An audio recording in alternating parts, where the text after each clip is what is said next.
It was just before dawn on the 6th of June 1944, and the German soldier in the concrete bunker above the Normandy beach was looking at something his entire training told him was impossible.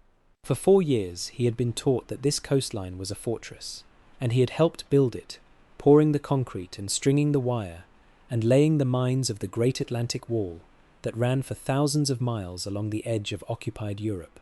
He had been told that the wall was impregnable, and more than that, he had been taught a deeper truth that every German officer repeated as gospel. An invading army, the doctrine went, could not simply land on an open beach. An army needs a port. It needs the cranes and the docks and the deep water to unload the thousands of tons of guns and fuel and vehicles that a modern force devours every single day, and so the real danger, the place the Allies would surely strike, was one of the great fortified harbours. This stretch of open Norman sand, exposed and portless, was not where the hammer would fall. The Germans believed this because the experts believed it, and the experts believed it because the last war had proven it in blood. And then the grey light came up over the water, and he raised his head above the parapet, and the sea was not empty. The sea was black with ships, more ships than he had ever imagined could exist in one place, stretching to the horizon and beyond it, and coming in toward him, ahead of the great vessels, were hundreds upon hundreds of small boats, low and flat and ugly, churning straight toward the open beach where no army was supposed to be able to land.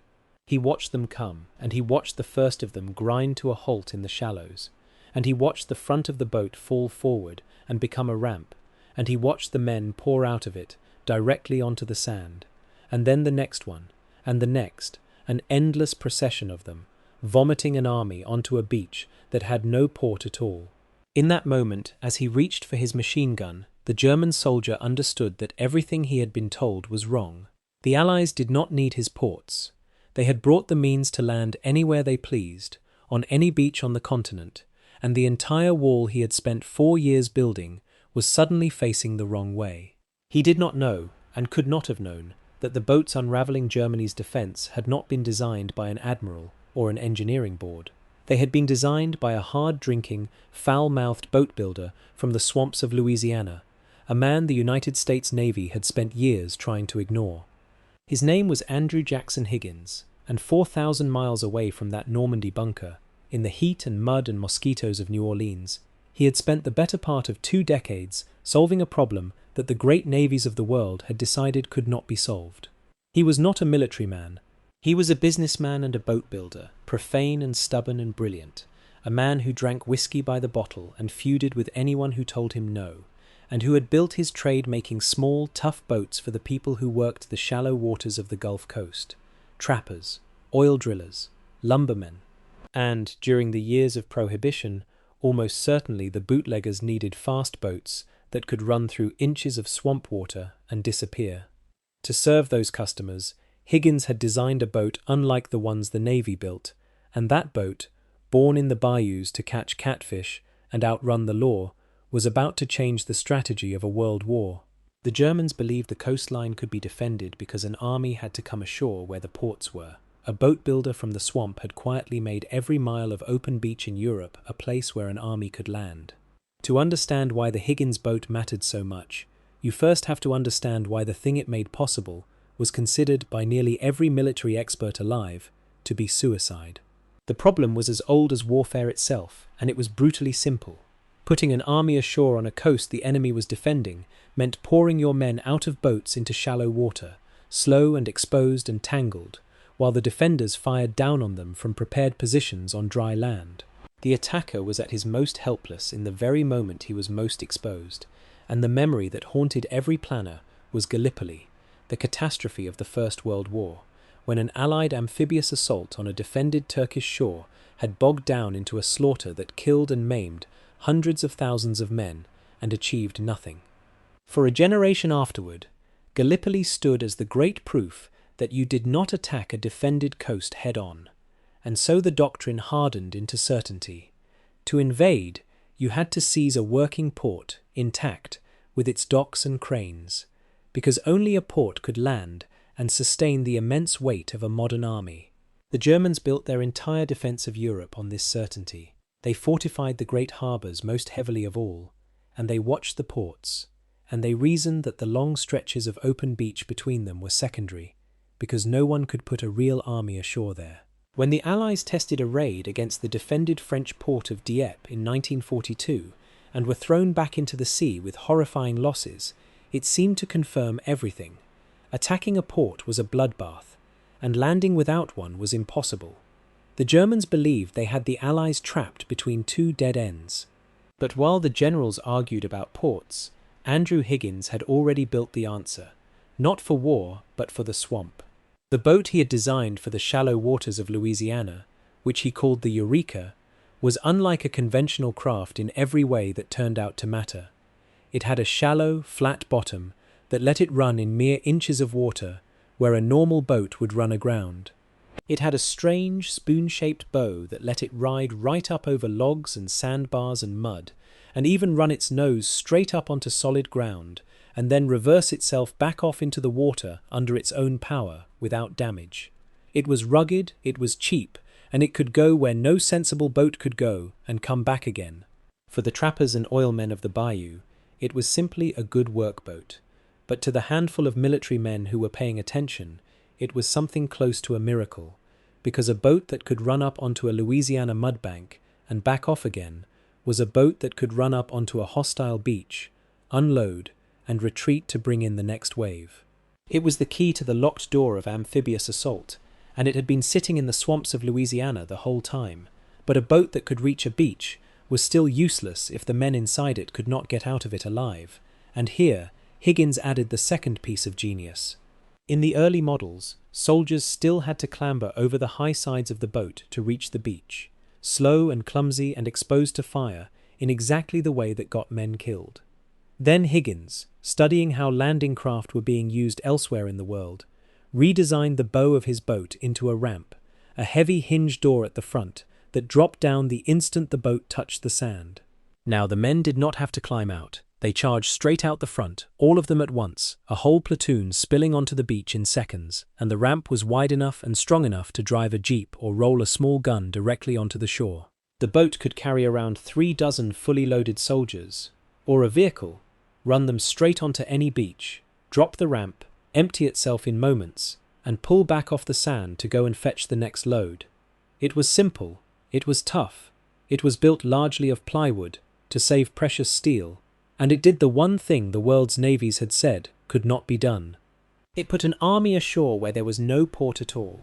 And yet none of it would have mattered, none of it would have changed the war, if Higgins could not do the last and most American thing of all, which was to build the boat not by the dozen, but by the tens of thousands. This was where the swamp boat builder collided head-on with the United States Navy itself, because the Navy had its own Bureau of Designers and its own preferred landing craft, and it did not take kindly to a brash, profane outsider from New Orleans telling the admirals that his bayou boat was better than theirs.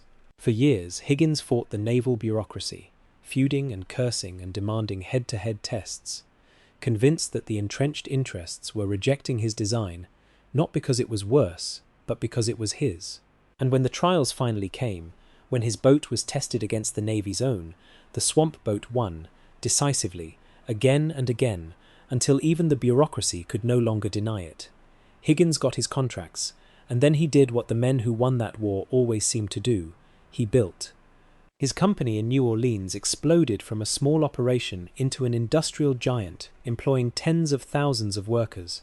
And in a detail that says everything about the man, he hired them without regard to the rigid rules of the segregated South, putting black and white workers, men and women, the old and the disabled, side by side on his production lines, and, almost unheard of for the time and place, paying them equal wages for equal work.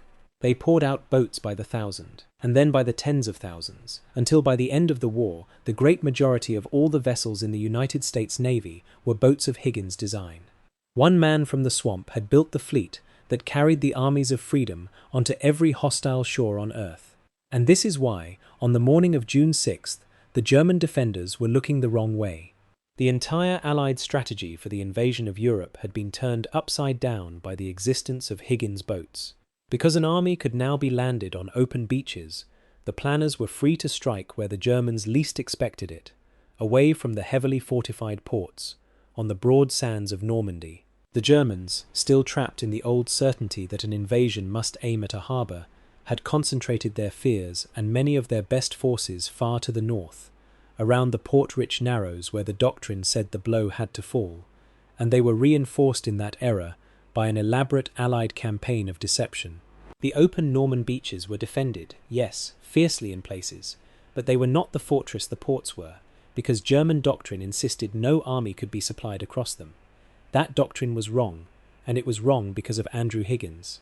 The flat-bottomed boats from the bayou came ashore by the thousands, and behind them the Allies even towed entire artificial harbours across the channel to anchor off the beaches, so that the army that landed where there was no port simply brought its own. The wall that the German soldier had spent 4 years building had been designed to stop a kind of war that no longer existed. The man who made it all possible never fired a shot, never wore a uniform, and never set foot on the beaches his boats conquered.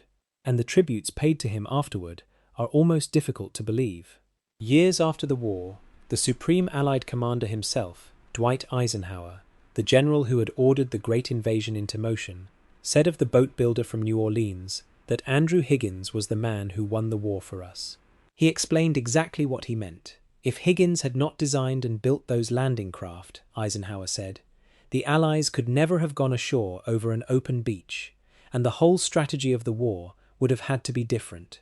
It is one of the most extraordinary compliments one man ever paid another, the commander of the largest invasion in human history naming, as the man who won the war, not a general or an admiral, but a civilian boat builder most people had never heard of.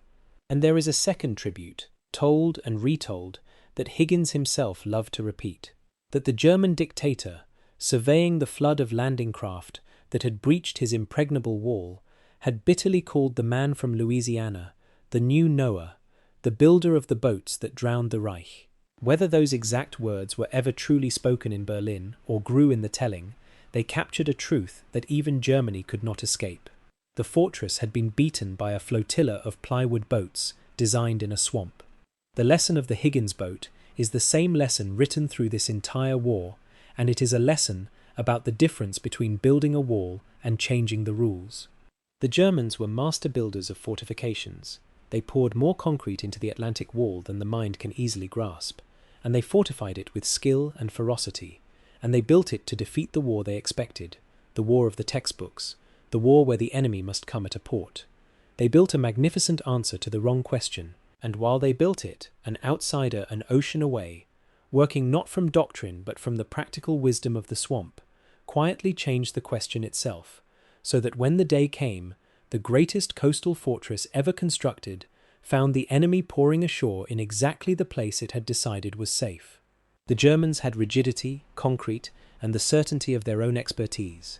The Americans had a system flexible enough to listen to a profane boat builder from Louisiana, to test his strange swamp boat against the admiral's designs, to admit that the outsider was right, and then to build his idea by the tens of thousands. The wall could not adapt. The wall could only stand there, facing the sea, waiting for an enemy that came ashore wherever it wished. And that, in the end, was the whole war in a single image.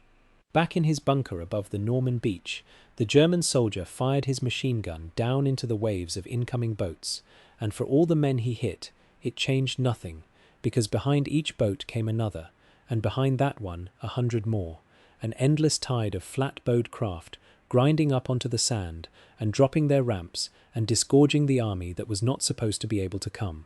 He had been told the wall would hold because the enemy needed a port. He had believed it because the experts believed it, and now he watched the experts proven wrong before his eyes, watched a continent's defences rendered obsolete in a single morning, beaten not by a secret weapon or a stroke of genius from the high command, but by a humble, ugly plywood boat that a stubborn man in Louisiana had designed to slip through the swamps catching catfish and outrunning the law. The Atlantic Wall had been built to stop ships at the harbour gates. No one had thought to build it against an army that could simply step out of the front of a boat onto any beach it chose. And so it fell. If you found this story as compelling as we did, please take a moment to like this video. It helps us share more forgotten stories from the Second World War. Subscribe to stay connected with these untold histories. Each one matters. Each one deserves to be remembered. And we would love to hear from you. Leave a comment below telling us where you are watching from. Our community spans the globe, from veterans to history enthusiasts, and you are part of something special here. Thank you for watching, and thank you for keeping these stories alive.